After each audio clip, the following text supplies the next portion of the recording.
For every mountain you brought me up. Greetings, everyone. I hope everyone is doing well today. We're going to continue with our general knowledge studies.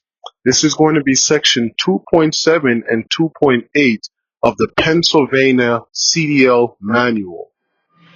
Okay, so 2.7, managing space. To be a safe driver, you need space all around your vehicle. When things go wrong, space gives you time to think and take action. To have space available when something goes wrong, you need to manage space. While this is true for all drivers, it is very important for large vehicles. They take up more space and they require more space for stopping and turning. So let's highlight that. Okay, so you might see that on the test as, what would cause a vehicle to, why would you need more space in front of a commercial motor vehicle? Larger vehicles need more room to stop. They need more time to stop. And just in the previous chapter, in section 2.6, we talked about stopping distance, right? So this is just a tie over into that because of brake lag, right? The time that it takes for the air to pass through the system and actually stop the brakes.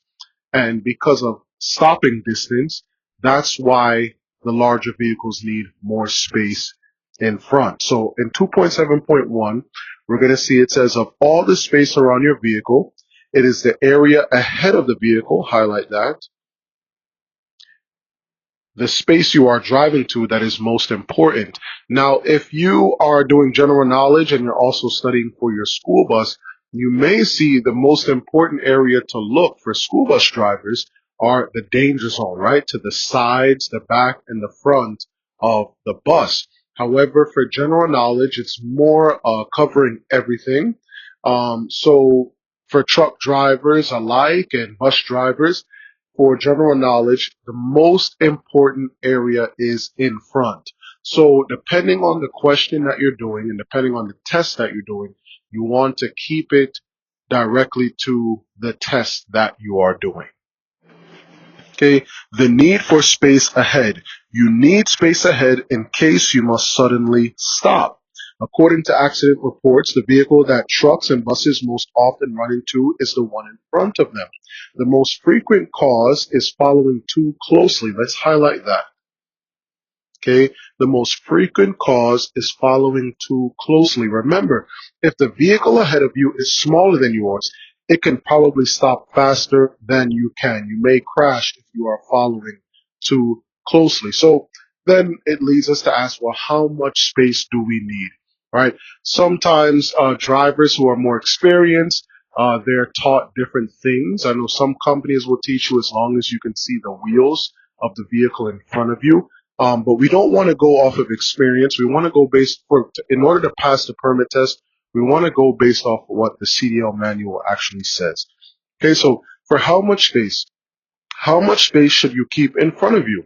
One good rule says you need at least, let's highlight this, 1 second for each 10 feet of the vehicle length below 40 miles per hour. Now, when you see below 40 miles per hour, that actually means 40 miles per hour and below.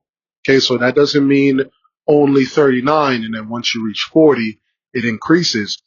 It's when you see it on a test, you want to see it as 40 and below. Okay, at greater speeds, you must add 1 second for safety. Highlight that. Okay, so now let's take their example. If you're driving a 40-foot vehicle, right? So that's 1 second per 10 feet. So 40 divided by 10 is 4. So already we know that's at least 4 seconds. You should have 4 seconds between you and the vehicle ahead. Okay, so now the next example that they give is in a 60-foot vehicle. Okay, so let's divide that 60 by 10, which is 6. So we know we need at least 60 seconds. Okay, and let's say we're driving 45 miles per hour.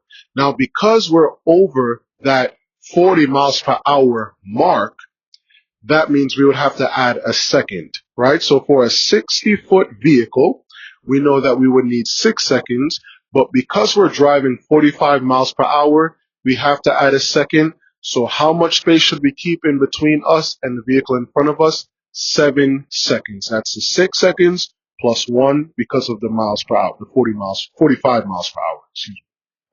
Okay, let's go to 2.7.2. This is space behind.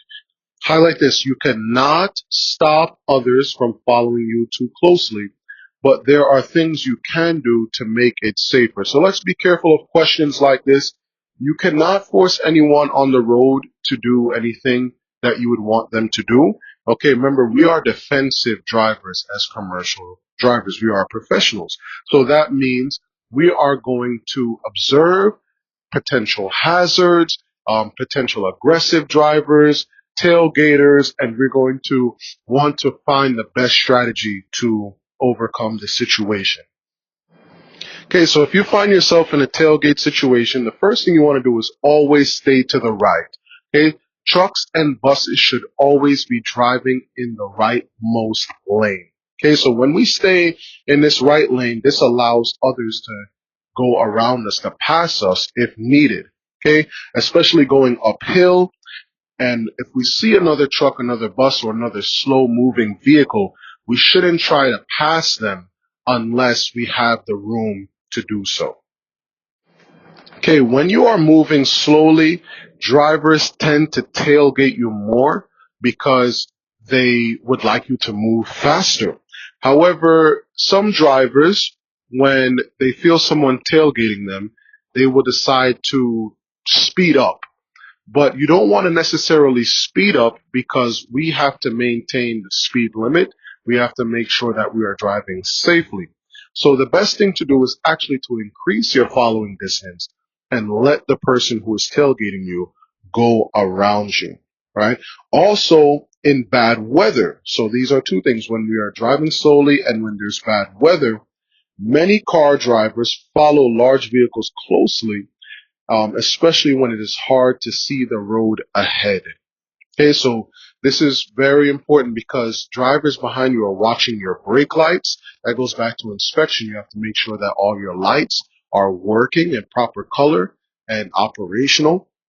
Okay, because other drivers, when they can't see or when there's limited visibility, they're going to be watching you to see where to go. Okay, let's borrow from some of those early chapters talking about driver communication, proper communication. So in this situation where drivers are following you closely, where there's inclement weather and there's hazards on the road, you want to make sure you avoid any quick changes, any sudden movements, any non-communicated actions. Okay, so you want to signal early.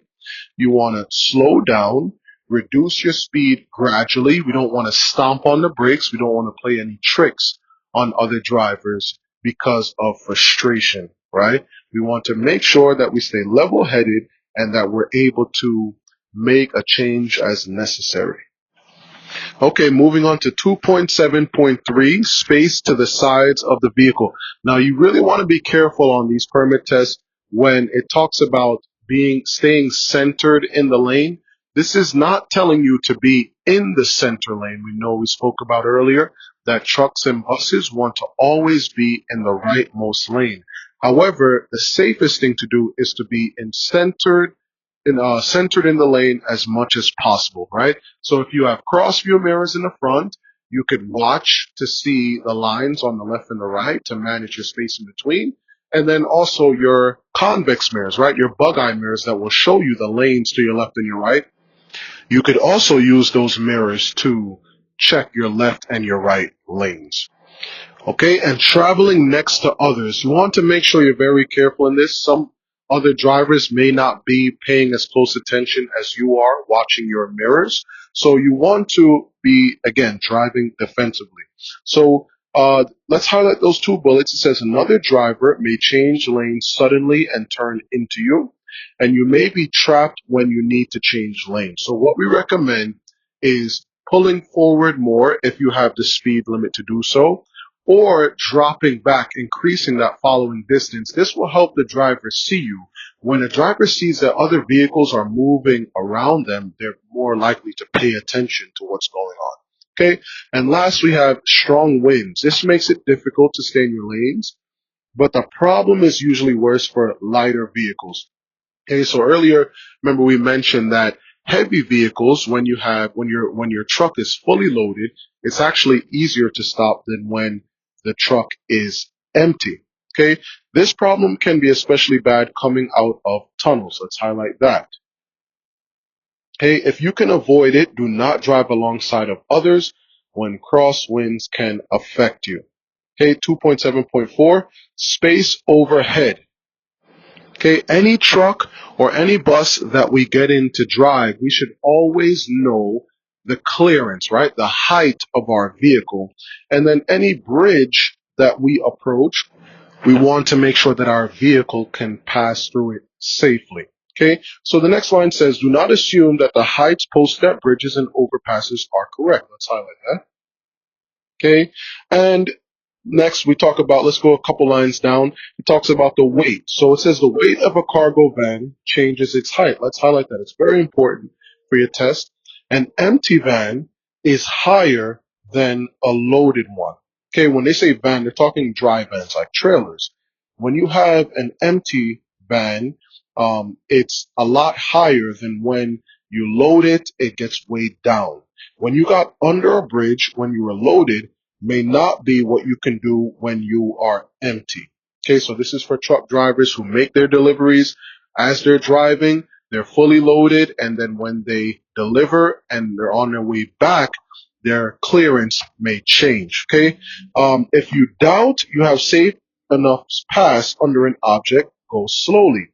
If you are not sure you can make it, just take another route. Okay, warnings are often posted on low bridges or underpasses, but sometimes they are not. Some roads can cause a vehicle to tilt.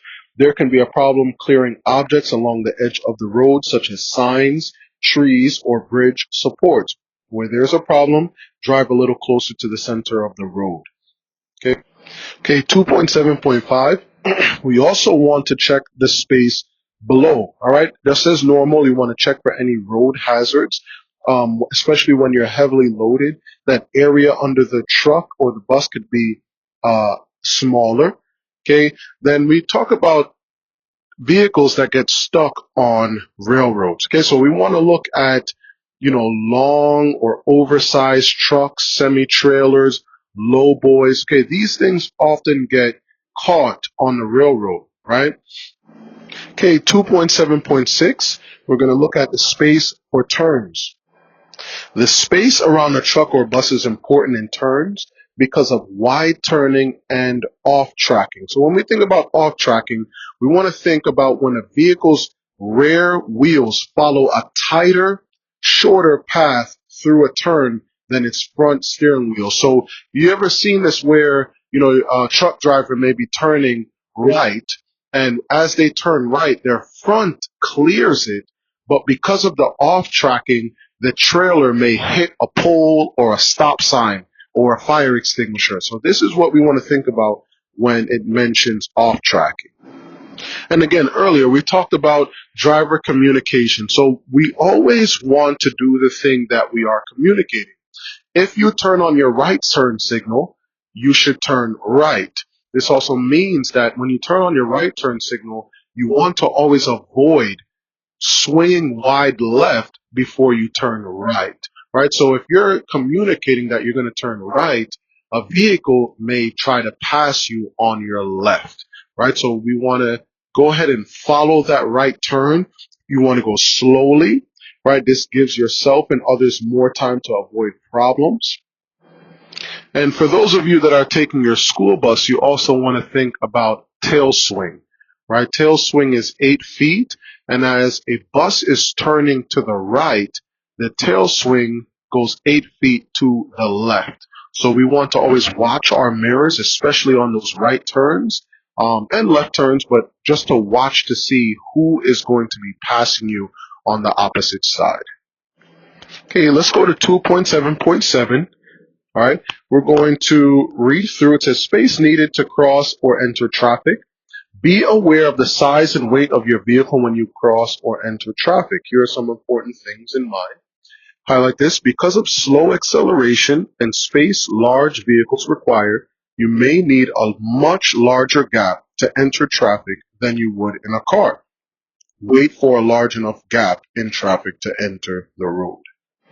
Okay, the heavier your vehicle is the more acceleration that you would have to do. Remember, we want to avoid aggressive or harsh acceleration. This can cause mechanical damage. Okay, and before you start across a road, make sure you can get all the way across before traffic reaches you. Okay, moving on to section 2.8. This is seeing hazards. So let's talk about what is a hazard. A hazard is any condition which causes our trip to be unsafe. A road condition or other road user, driver, bicyclist, pedestrian that is a possible danger can be a hazard. Okay, so this is all tying in together with the earlier chapters of making sure that the driver is looking 12 to 15 seconds ahead and they're managing their mirrors. They're watching their mirrors every 5 to 8 seconds. Okay, so they're very well prepared for any hazard.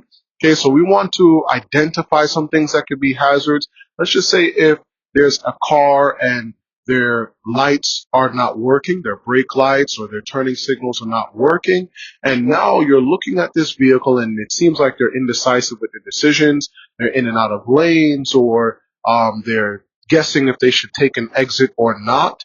What we want to do in this scenario is we want to make sure that we keep enough space. We want to look far enough down the road as possible so that we have enough time to slowly and safely make lane changes. And remember, whenever you're doing these permit tests, you want to look for the safest answer possible. Okay, stopping is not always the right answer. If you would see a car that is a hazard, the right answer is not always to stop immediately. Okay, so we are professional drivers. We need strategies in order to manage when we are on the road. Okay, so there are often clues that will help you see hazards. The more you drive, the better you can learn to see these hazards. And we're going to go into it more in this section. Okay, 2.8.2, work zones. We want to make sure that we're going safely and slowly. There could be workers, there could be construction vehicles, and anytime that we approach any type of utility or construction situation, we want to turn on our four-way flashers or our hazard lights, and we want to just tap on our brake lights so that we can warn others behind us that there's some hazards in front of us. Okay, if you look to your right on some highways, you'll even see a portion of the road dropping off. You know, maybe you'll have like a banister or bar to block you. But if you would look, you'll see this drop off, right? This sharp drop off near the edge of the road. This could be hard to steer out of, so we want to make sure that we're also watching for that. Okay, foreign objects on the roads, right? Yes, we have strong tires and a strong vehicle, but these hazards, these foreign objects on the road could definitely damage your vehicle. If you see garbage cans, basketballs in the road, okay, these things can damage your tires. And some people, they'll see a cardboard box, right? And if you see this box and it may look empty, but we don't know what's underneath that box. So whatever's the safest decision, that's what you want to do. You want to avoid it, go around it if it's possible. Maybe you could wait for traffic to pass, signal, and go around it so that you keep everything in order. You know, if there's anything that is out of order on the bus or the truck, you could risk being put out of service. Okay, and then when talking about off ramps, any type of downgrade or curve, there's only a few directions that the permit test could go. You always want to slow down before entering the downgrade and before entering the curve, okay? And then you downshift as needed. For these situations, we also want to remember our proper braking technique or our snub braking technique, right? Going 5 miles per hour underneath the posted speed limit and letting the vehicle roll to that posted speed limit and slowing down again until we completely have exited the downgrade or the curve.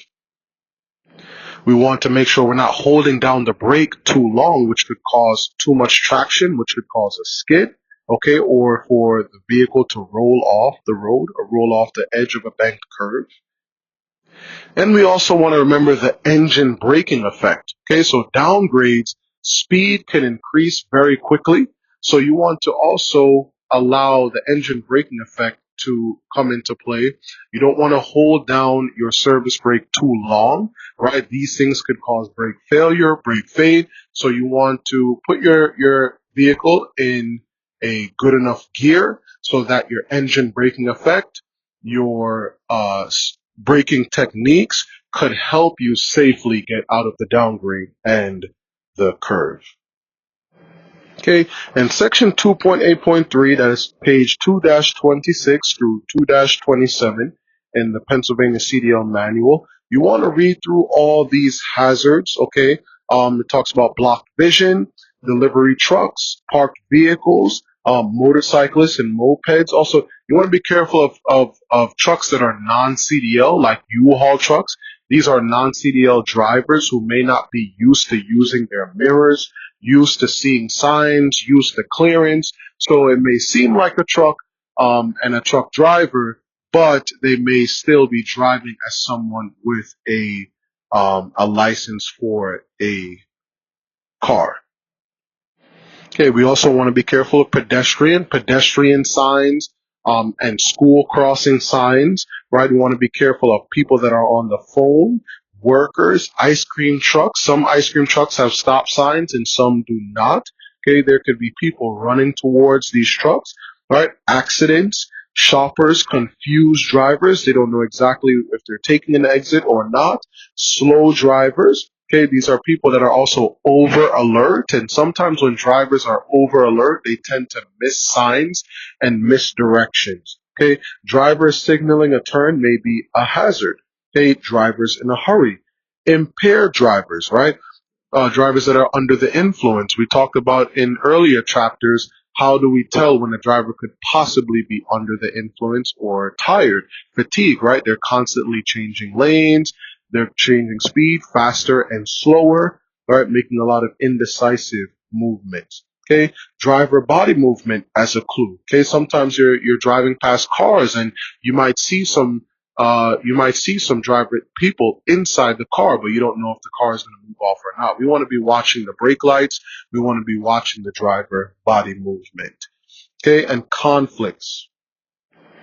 Okay, so on page 2-28, you have 6 questions from subsection 2.7 and 2.8. So we're just going to go over those questions. Again, you should be going back to this manual, reading through it for yourself, listening to it on YouTube, and so that anytime that you're faced with a question, you'll be able to know the overview of it instead of memorizing the question. So let's take a look. Number 1 says, how do you find out how many seconds of following distance space you have?